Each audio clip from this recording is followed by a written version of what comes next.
Iyi ni intare nushaka kuvuga ko ikomeye nk'urutare. Ni kimwe mu bisimba bikinywa na benshi hano ku isi. Uhereye ku migaragarire yayo ukongera ukareba uburyo irya umuhigo wayo, uburyo yiruka ndetse n'ukuntu itonoma. Agasimba koroheje iyo kagize umwaka kagahura n'intare, aho ubuzima bwako buba burangiye. Mu gihe indi nyamaswa cyangwa se izindi zifitiye ingufu zo ziba zishobora kwirwanaho. Uri kumva iki kiganiro uramutse uhuye n'intare urumva byagenda gute? Icyo nsyo ntabwo byasaba umwanya munini kugira ngo ibe yagukijije ku butaka bwo ku isi. Mu kanya nk'ako guhumbya kuri satasi z'inshuti zawe haba hari message ivuga iti aheza ni mu ijuru, ruhukira mu mahoro, tuzagukumbura, n'andi magambo menshi cyane yuje agahinda.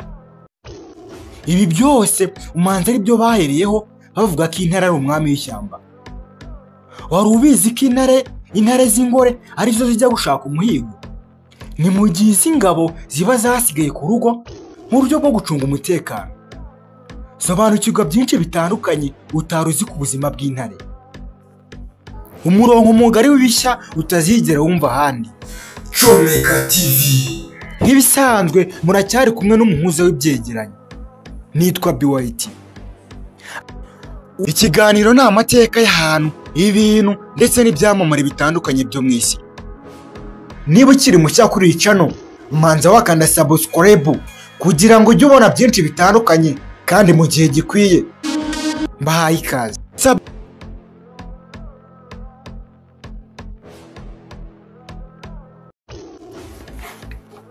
Ubundi intare wumva cyangwa ubona ibarirwa mu cyiciro cy'injangwe. Ibi niba bigutunguye icara wige, ndahari ku bwawe. Uburyo ingana bituma ishyirwa ku mwanya wa kabiri mu nyamaswa nini ku isi. Ndavuga izi zibarirwa muri uwo muryango w'ubwoko bw'injangwe. Biragoye kandi cyane ko intare yafata ikintu ngo ikirekure. Aha ndavuga nko mu gica cy'indi nyamaswa. Intare zikunda kugaragara ziri mu matsinda. Uyu ni wo mwihariko zifite, dore ko buri tsinda ushobora gusanga ari intare zigera kuri 30. Ariko muri izo 30 inyinshi usanga ari iz'ingore. Uburyo intare zivugamo uratangaje cyane, kuko kuvuga kwazo murabizi n'ugutonoma. Ibi bikaba ari nabyo bifasha mu guhana amakuru binyuze muri umutonomo. Ikikwereka ko biba biri ku rundi rwego nuko izi ntare z'ingabo iyo zahuye n'iz'ingore ziba zishobora gutonoma zikageza ku birometero birenga 8. Uramutse uri hafi yazo ushobora guhita urwara ihungabana. Imbaraga z'aya majwi nizo zituma ikiremwa cyose kibaho kuri iyi si gitinya intare. Nkuko twabivuze haraguru, intare z'ingore zifite inshingano zitandukanye n'iz'ingabo. Aho usanga ingore arizo zijya gushaka umuhigo, naho iz'ingabo nawe urabyumva ziba zasigaye zicunga umutekano ndetse zikanarinda ibyana byazo. Iyo ziri mu muryango wazo biba bigoye kwinjirira cyangwa se kwinjira ku birindiro byazo, kuko ziba zirekerereje ku muryango, aho nyine byagorana kugira ngo ikintu cyose gipfe kwinjira kuri uwo muryango. Akaba ari nayo mpamvu kuzisura biba bisaba kwitondera kugera ku birindiro byazo. Niyo haje intare itari muri uwo muryango, bisaba ko iraza ikamanza igategereza kugeza izindi zije zikayiha karibu. Kandi ntago iziri gutonoma nk'uko bisanzwe, ahubwo iraza igacisha make ikavuga mu ijwi rituje. Noneho intare nkuru iyo yabyumvishe iraza ku muryango ikumva. Yaba ishaka ko yinjira ikereka ikaza ikinjira muri uwo muryango, yaba itabishaka ihita yitontomera ku buryo bukomeye maze igahita yiruka ikava aho ngaho. N'ubu usanga intare y'ingore ari nto cyane cyane iyo witegereje mu gihagararo ugereranije n'iy'ingabo usanga ariyo ntoya cyane. Ukongera ugasanga igira imbaraga nke ugereranije n'izi z'ibisore. Ariko iyo bigeze mu kugira ubukana bwinshi nizo ziba ziri mu kazi kose.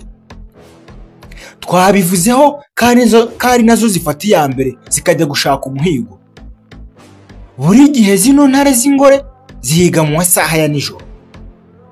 Mu nyamaswa zikunda guhigwa harimo nk'impara, inzovu, imparage, imvubu, ingurube z'ishyamba, ingona hamwe na girafe. Rimwe na rimwe zikaba zirya n'utunyamaswa duto cyane harimo nk'imbeba, inyoni, inkwavu n'izindi nyamaswa zitandukanye.